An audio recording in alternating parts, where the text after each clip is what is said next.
All right, everybody, welcome to the Middle Ground Mic. Today we got a great episode coming for you. We've got Sheriff Chris Swanson, who's running for governor of Michigan. Everybody, especially in Michigan, you should know him, if not nationwide. He really embodies what we value here: balance and a real thought process. He's led Flint through a lot of situations, the protests, the water crisis. Now he's, protect, serve, unify. That's his mantra going into this race. And here's why it matters. Our state's at a crossroads. People are burnt out on outrage politics. They are burnt out. And, Chris is a breath of fresh air and definitely should be, to me, with how he's going, that this is what we need in our state. Chris, I appreciate you coming on the show. Introduce yourself a little bit. Tell the viewers who you are. Appreciate it, brother. And as I said off camera, thank you for using your time and talent to message. And you're a message bearer to people that I may never cross paths with, but today they're going to know who I am. So I just appreciate it. To all your viewers out there that are loyal to Joe and building his platform for 100 episodes, it wouldn't happen without you. So this is why I love people, and when I say good people find good people, here's an example. So as the sheriff of Genesee County, which is Flint, like you mentioned, I've been here for 33 years on the job. I'm a professor at the University of Michigan, Flint since 1997 in public health for 27 years. I have businesses. My wife is the CEO of our company. On top of that, I love people, man. I got two grown sons that are both married, and they both just have the heart of serving people.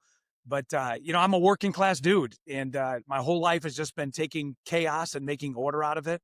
And we might even get into it, but I became a paramedic when I was 20 years old after seeing a violent death, a shooting when I was 18. And I thought, we're going to take care of people. My whole life has been just serving people, leading people, and bringing hope to people.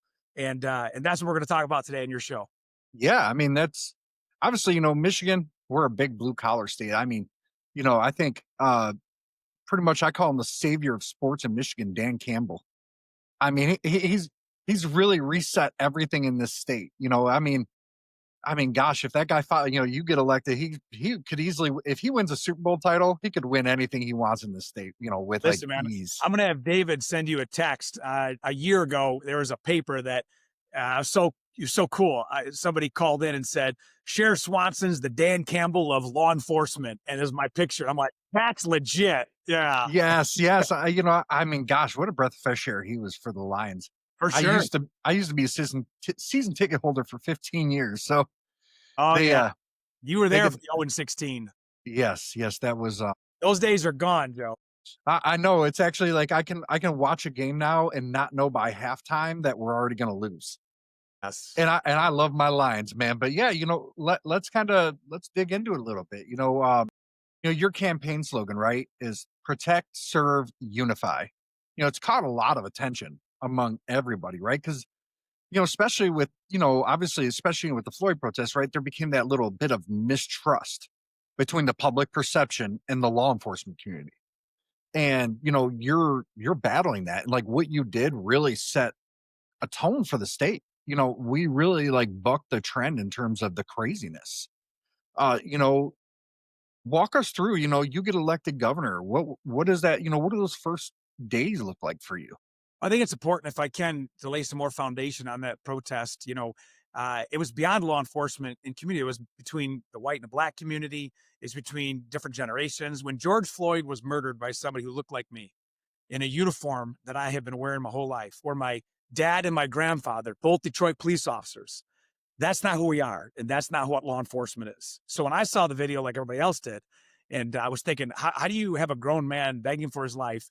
Because in our profession, when the cuffs are on, the fight is over.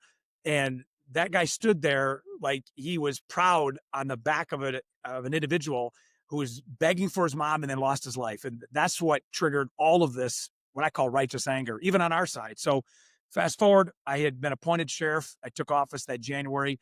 COVID hit 3 weeks later. We just came through the first round. Everybody out there knows what happened. And then when the Floyd thing happened, we had a protest scheduled on May 30th, 2020.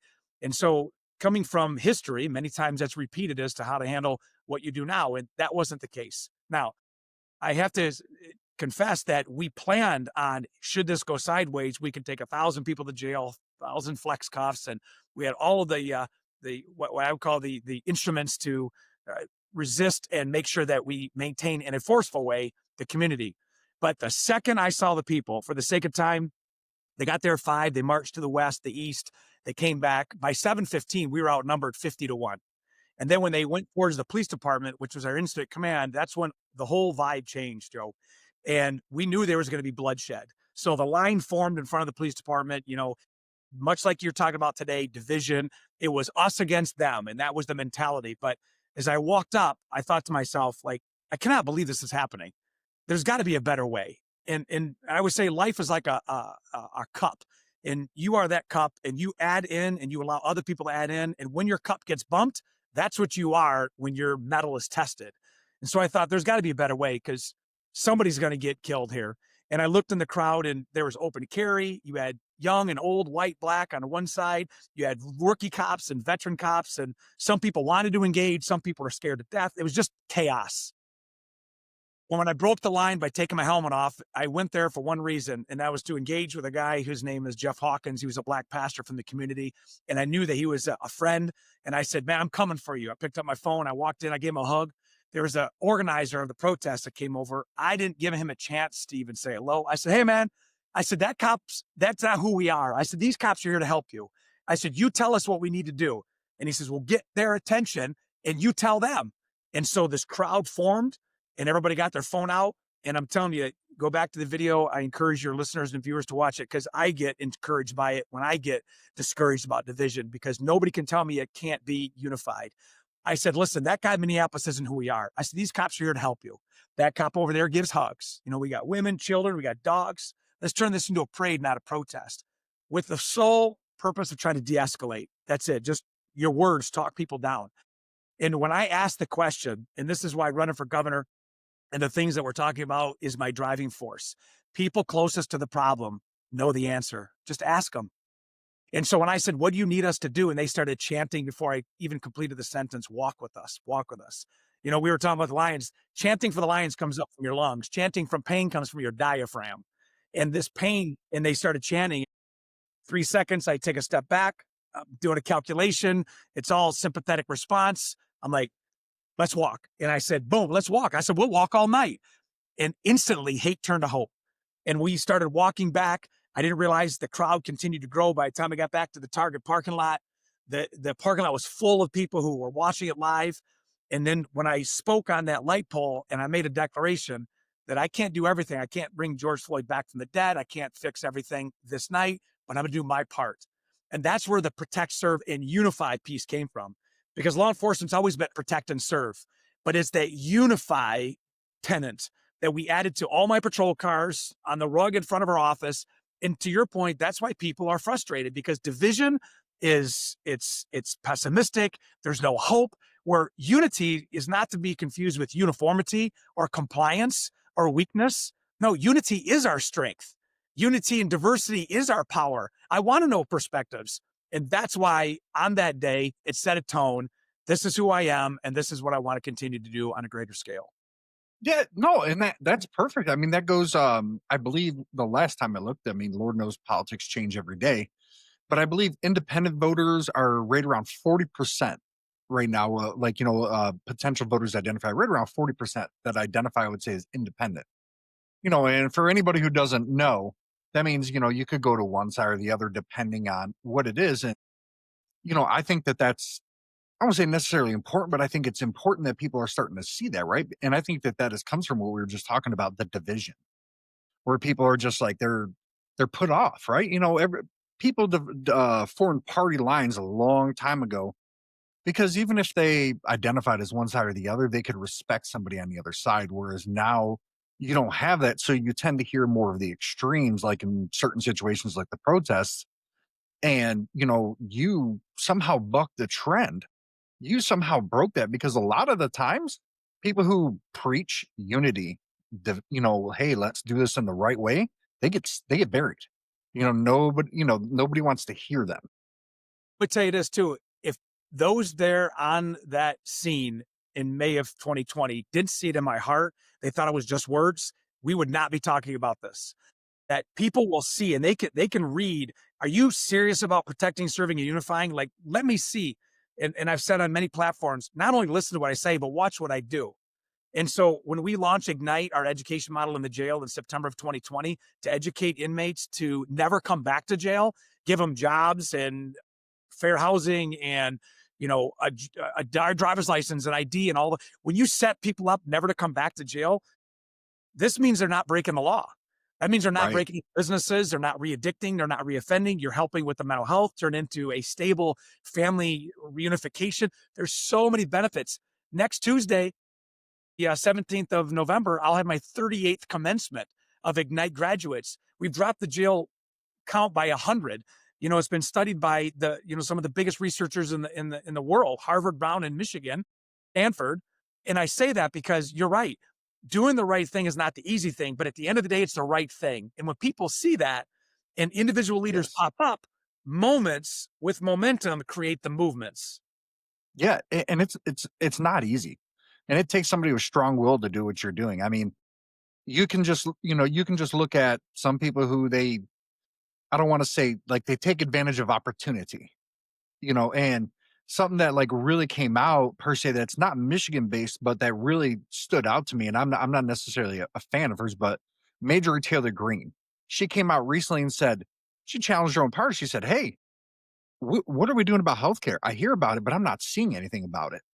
And I'm not a big fan of hers, but I was like, man, finally somebody that came out and said, this is a problem. I'm not happy with it. And I'm not necessarily making anything like about her, but like what you're doing, that exemplifies, bucking the trend. We're just not, not towing the line. Some of our slogans in some episodes are get rid of the echo chambers. Like everybody's got to get rid of echo chambers and be willing to talk to each other. I tell people all the time, so I work in business and I tell people, I'm like, if you can't have a tough conversation with someone, you've already failed. And that's, like I tell people like on a personal level, I'd rather have somebody that's willing to sit there, look me in the face and say, bleep you, but let's figure this out. I prefer that level of honesty. I don't need somebody to tell me what I want to hear because I could find anybody to do that, and people look at me and they're like, what? They're like, well, that's kind of rude. I'm like, no, that to me, that's important because that tells you what's coming from their heart. Encourage people when it comes, especially to politics, is don't argue with the person, argue with the point, the Yes. policy.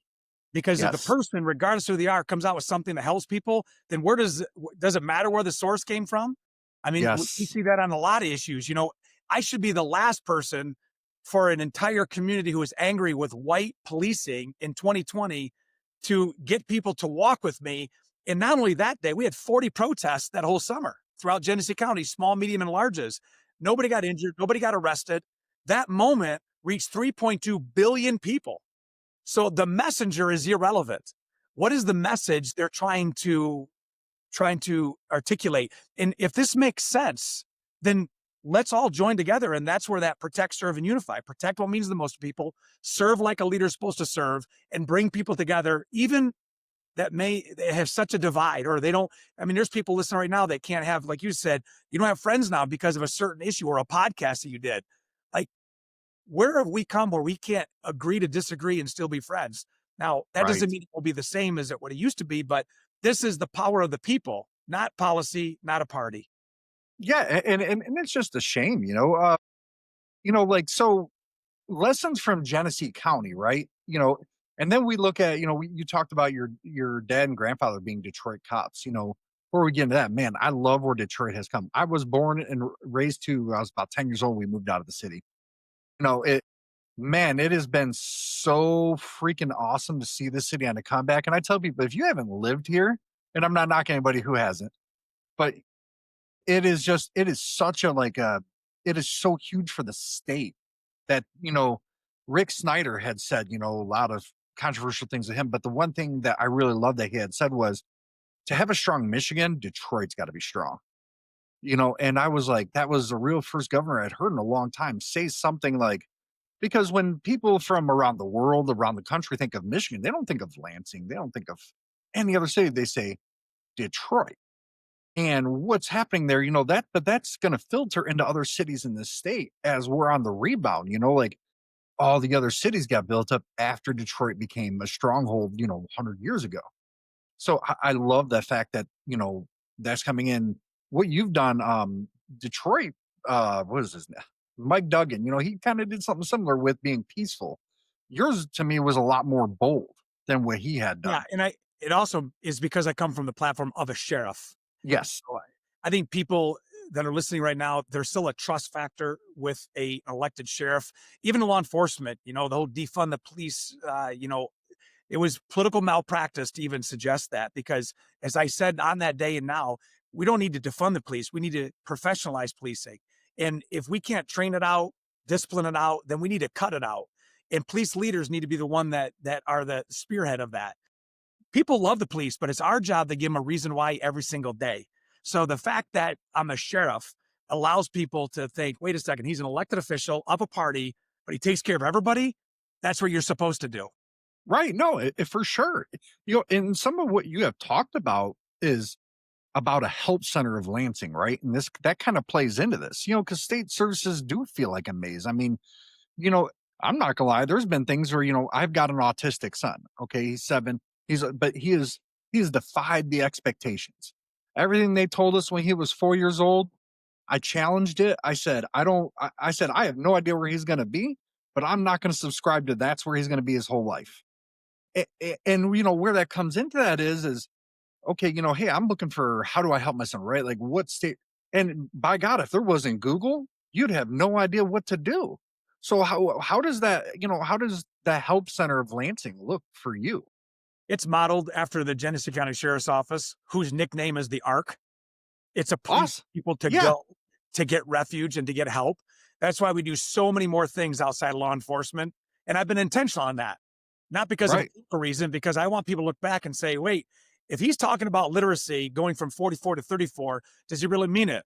Well, for the last 4 years, we've done the Sheriff Swanson Pizza Party Extravaganza for March, which is reading month, to have every elementary school in Genesee County compete for a reading contest. Yes, I'm serious about literacy. I come from Yeah. a teaching background. Yes, I know about literacy.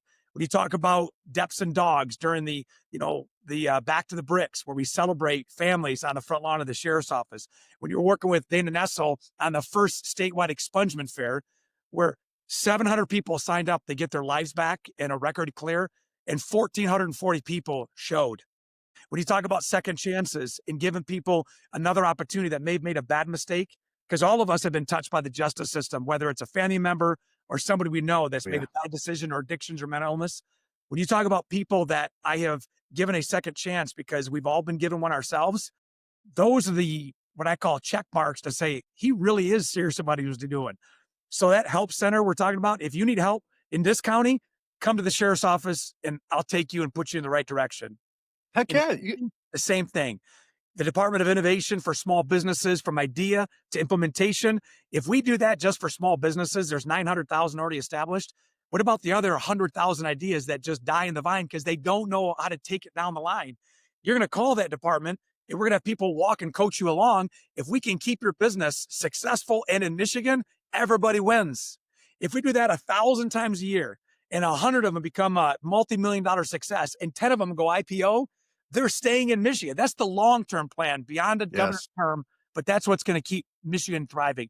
And of course, how do you support families that are dealing with an autistic child?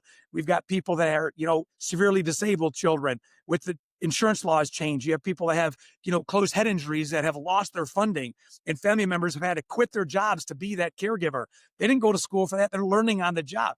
This is where you have to have a heart of a leader. And this is why an executive leader at that level, no disrespect to the current administration, but I know what's capable and I know I'm able to do it. And my heart is right to do exactly what you just said. Help people.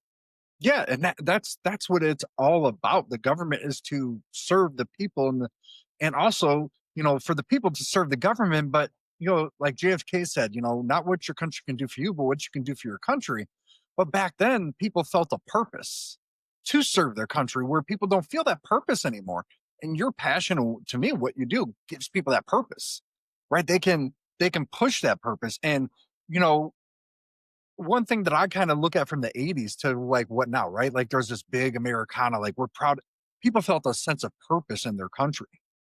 People feel disillusioned right now, and that's like your passion. That's what it needs. Everybody should have that level of passion, Thanks, man. you know. I got to tell you, And so, one of my biggest critiques is people, they come to me all the time, like, and they'll say, I have no friend who knows me. Is he always like that? Is this really him? Is he on when the cameras are on? I promise you, this is who I am all the time. You can ask my second grade heck yeah. teacher. There's kids out there that couldn't sit still and always talked, but still happy. That's us. Yes, this is Hey, always, yeah. and that's authenticity. That's what it's all about. People can read through fake these days, at least with their gut feeling. Right, I'm all, right. I'm all about gut feeling, man. Within 5 minutes, you should at least have some kind of gut feeling about something or someone. You may learn something different down the road, right? But it's that gut feeling. To me, trust your gut because it's right more than it's not. You know, accountability. Something you talked about through those shared dashboards and those real time response metrics. What is that? Like tell people like what's that about? Well, when you talk about government, there's a distrust in especially how money is spent. And then when you see, a federal shutdown or how we evaded a state shutdown, these are services that people every day count on. And so I look at it as the higher you go, the greater the accountability. And when you look at state government and you have, people that are every day working hard to pay state income tax, to go in to fund a budget, and they're paying dues and revenues, all of that has to be open for people to know logically this is where your money is being spent effectively and efficiently. So I know in Lansing there's an issue of about FOIAs and exemptions. FOIAs, if it's not exempted for a reason of either confidentiality or active investigation, my whole career has been to be unclear is to be unkind. Give the information. FOIA should not be used as a weapon. We see that also. I understand that, but also things that people can't get a grasp on the process. I've said before, I think MEDC has a great advantage of promoting economic development throughout the state of Michigan. But I personally, as a detective, did a case before it was called MEDC, where millions of dollars were exploited and taken from MEDC with back then what it was called different, but it was never, there was no accountability. And I'm thinking, how does this happen? If this is the biggest engine that drives economy and you have active investigations through the attorney general's office against people who are given money, that's the people's money, or you have people that were given money but didn't follow through with what they said they were going to do, that's the people's money. Give it back and let's have an accountability. And not only that, a system in place, because you don't want to take away from the businesses and ideas that are really legitimate and that can do a great job. It's all about business and it's about relationships and doing it the right way. That's where the transparency comes in. And you need somebody at the top saying, we're going to make sure that everybody has the answers. If we don't know now, we're going to get them to you, or we're going to give you a reason why we can't tell you. Heck yeah, no, and that's the MADC, that's been a lot of talk about recently, right? Like, they were a lot of that funding was wanting to be it's been in jeopardy, right? And I'm all for that, right? Because sometimes certain things need that boost to get going. Where I kind of agree with a lot of people is okay, you got X corporation that just turned out $5 billion in profit last year. No problem if we think, hey, X amount of tax credits will help them build that factory. But where I think to me, a lot of voters question is, well, sometimes when something doesn't work out, it feels like their $100 million got swiped from them. Right. And let me add to it too.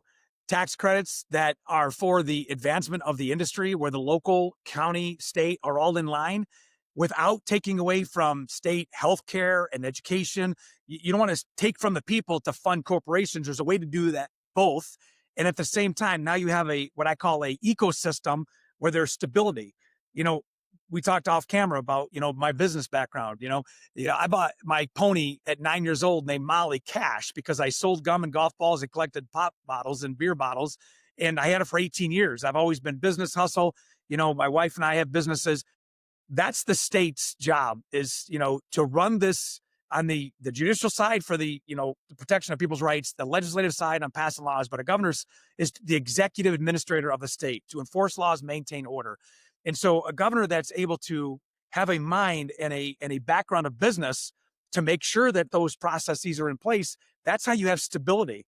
Otherwise, you're competing with 49 other states, or you're coming up with a great idea where this group wasn't included at the origination of the idea. They weren't at the table. You didn't get their perspectives. And now you're fighting from within and nobody wins. You lose big projects. And when you're trying to increase the economy of a state, then that's more than just big businesses. It's supporting the businesses that are here, the Department of Innovation. It's reducing costs, looking at revenue sharing, looking at the things that local municipalities need to thrive. All those are on the table to say what makes the most sense. Right. No, and that makes a total sense. That kind of feeds into, your Ignite model, and that's earned a lot of national attention. I believe was it Michigan spends over $2 billion annually on corrections. 2.2 billion for 32 prisons. And Joe, I'm going to tell you, this is going to be a shocking stat. 9 out of 10 people in jails in Michigan go back to the streets. Only 10% go to prison. And so all of this county jails in the state of Michigan, not every county has a jail, but 80 of them, all of those inmates that are there, only 1 out of 10 is going to prison. 9 out of 10 are going back to your neighborhoods. So how would you want the sheriffs to return your people to your neighborhoods? I can tell you, Ignite has been that answer. And I'd love to share the concept, because when I say this one word, people are going to know that's different. And that's what makes it so successful. You ready for this? Cool. Since 1836, Genesee County's done the same thing. And so when I saw this going on to the third generation of people coming into jail, knowing that in the Engler administration, they obliterated mental health hospitals, jails became mental health institutions. There's not a sheriff in the state that will argue with that. When you have people coming into the jail, 9 out of 10 of them are addicted or co-addicted. 6 out of 10 have a diagnosed or undiagnosed mental illness, and half of them cannot read a menu.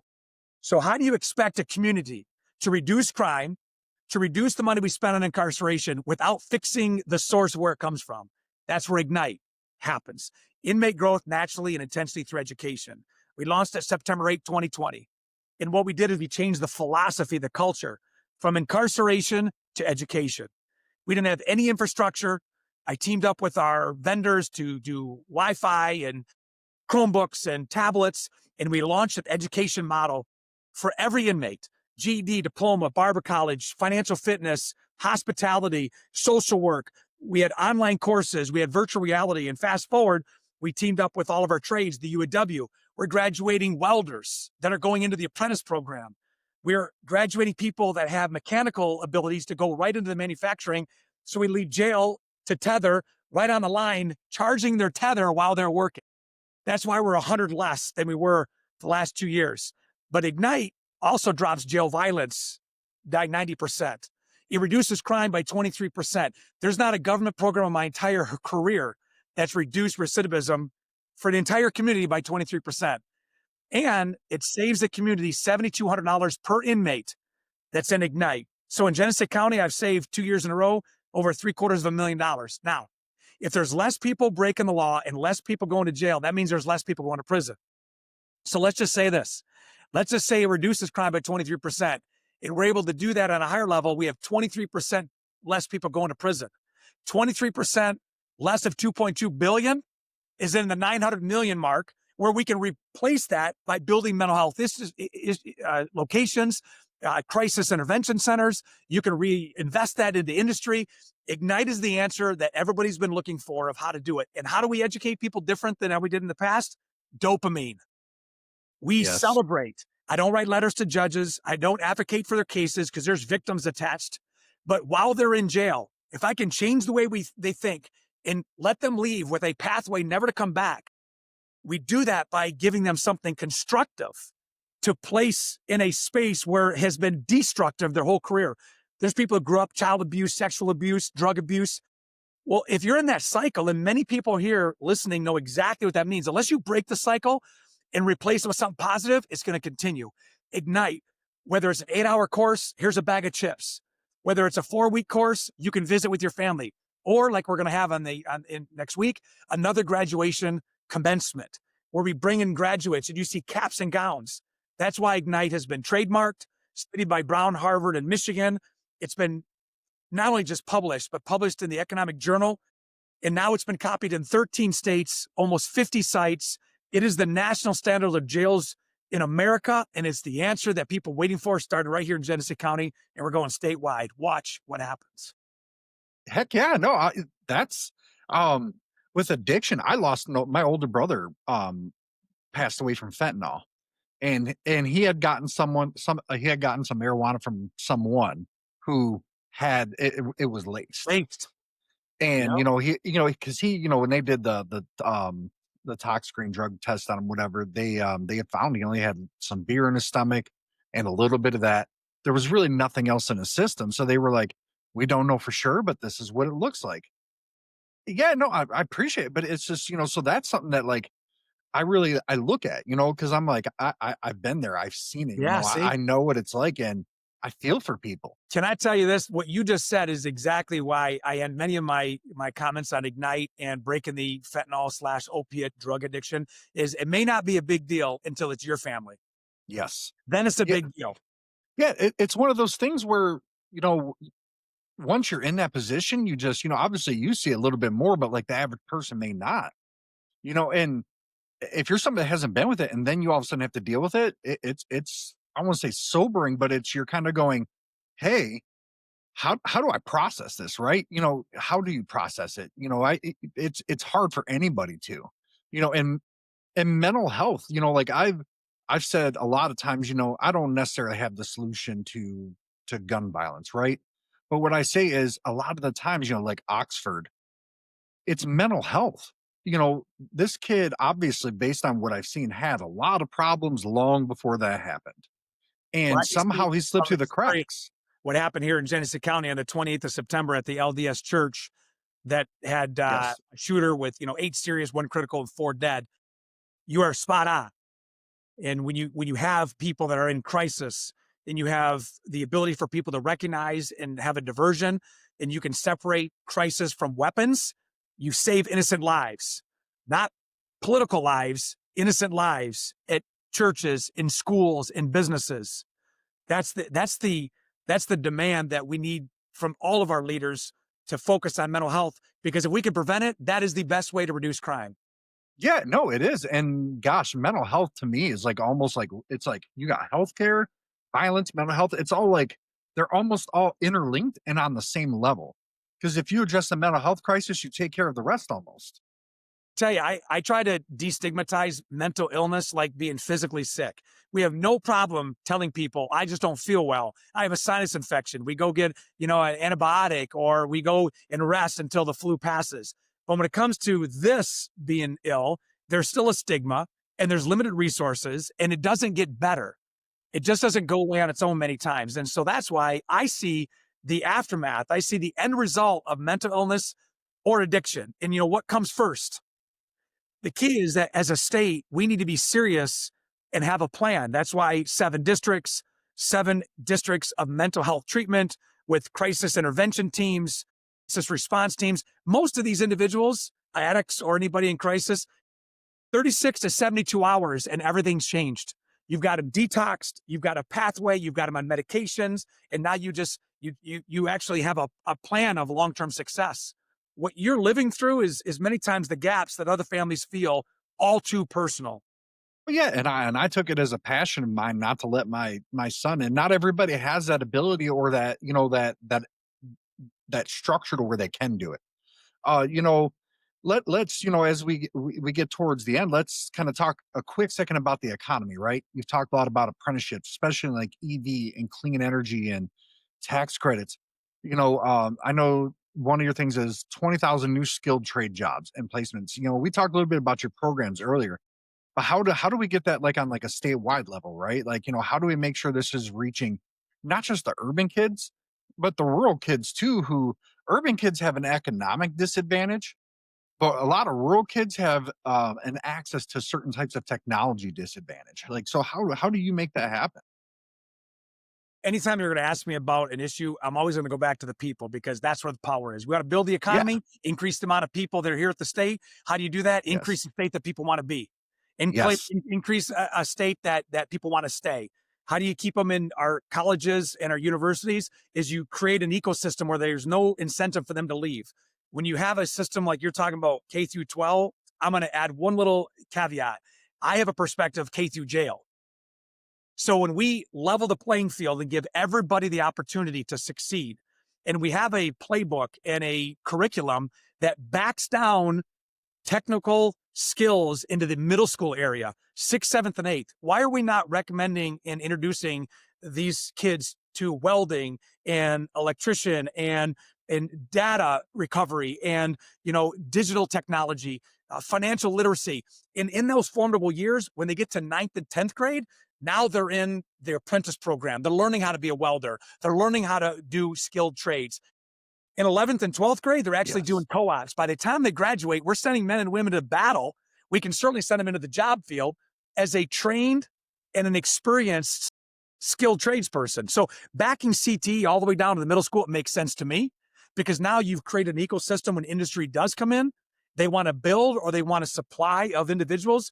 We can say, as a state, we've got an infrastructure that we have long game planned, and we have the people to get done what your industry needs to get done.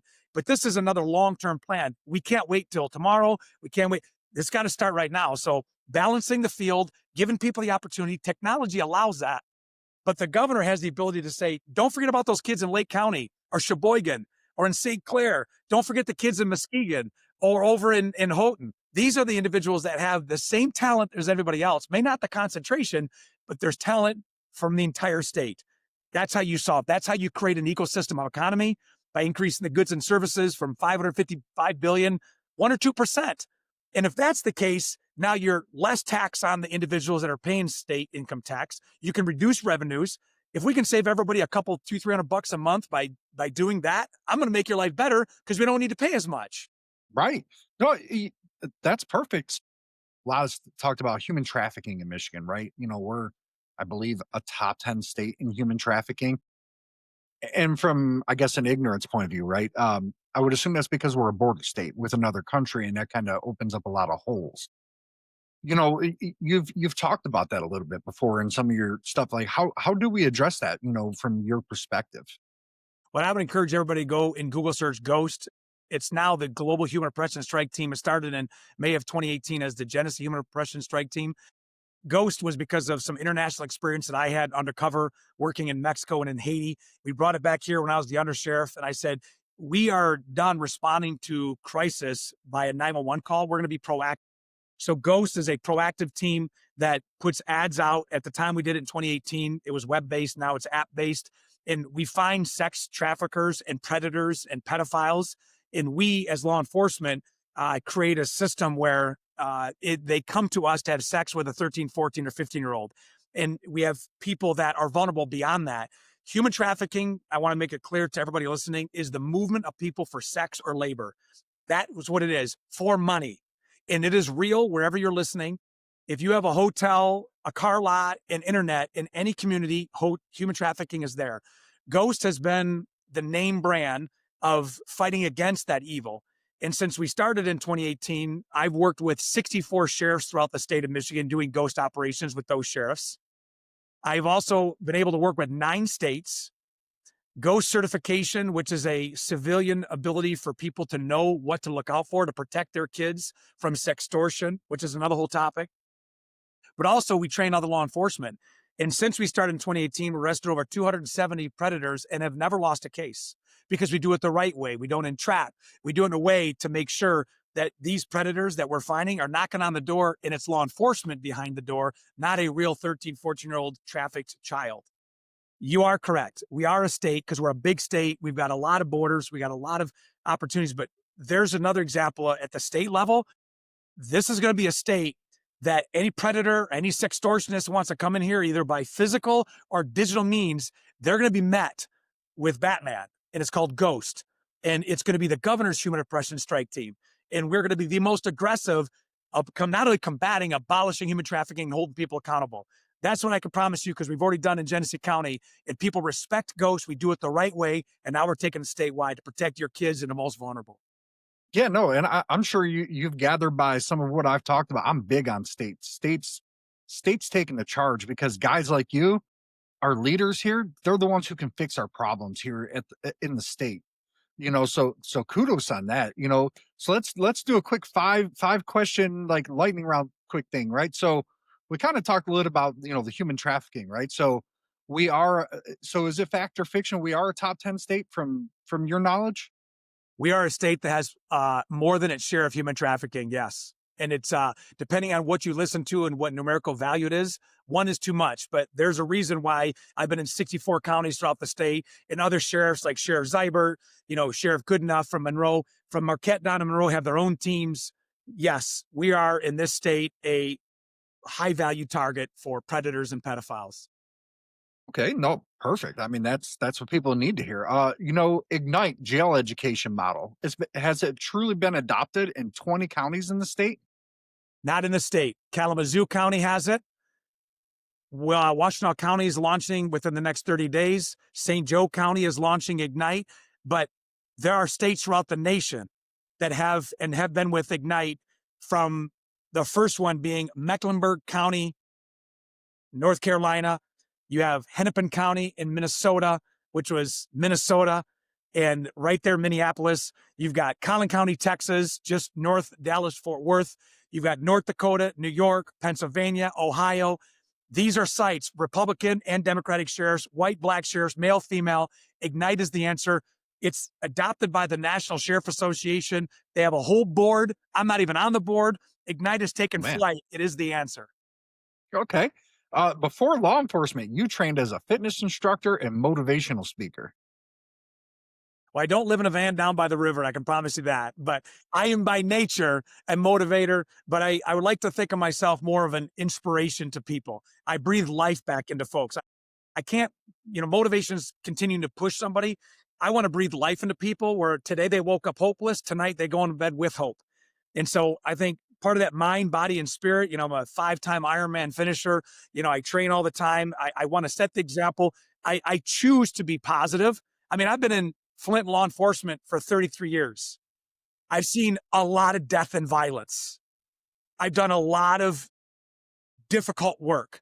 I've told moms that their sons are gone and dads that their wives are gone. I feel that anytime anybody in public service knows, where you police, fire, EMS, or in ER medicine, when you're doing those things, it takes a chunk of flesh out of you. I could easily be miserable and pessimistic. I choose to be this way because I think that becomes a force multiplier, and others can get hope from that. That's what I am. Hey, no, perfect.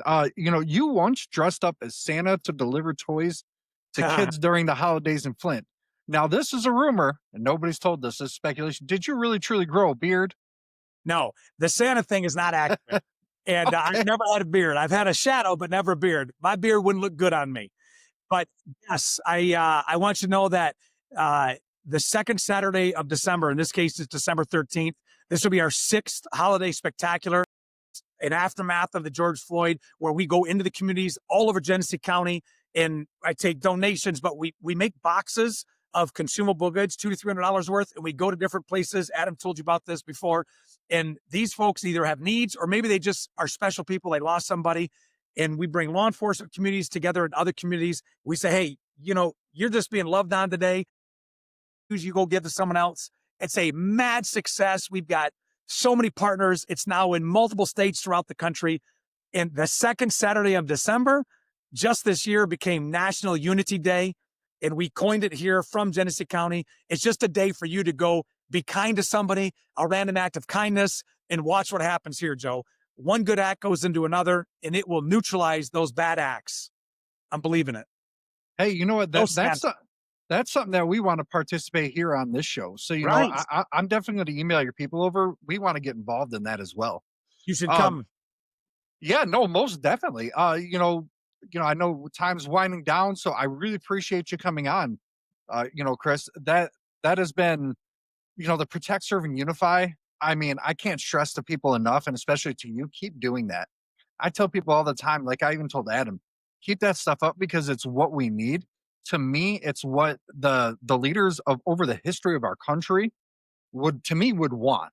Especially the ones that aren't around. I love or hate Ronald Reagan. That man won 49 of 50 states in his second term for a reason, because people believed in a message.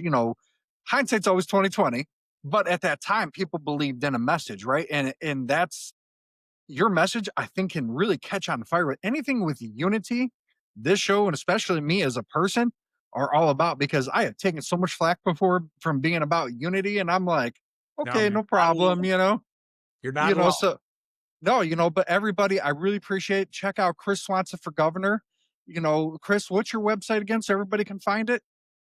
Swanson from Michigan. Yeah, everybody check it out. And all the links are going to be in our episodes, and sign up for our newsletter. We usually send out one a week. Sometimes, if there's a crazy issue, we send out a special edition. Because remember, here, we're not left, we're not right, we're forward only. I'm Joe, and this is the Middle Ground Mic. See everybody next time.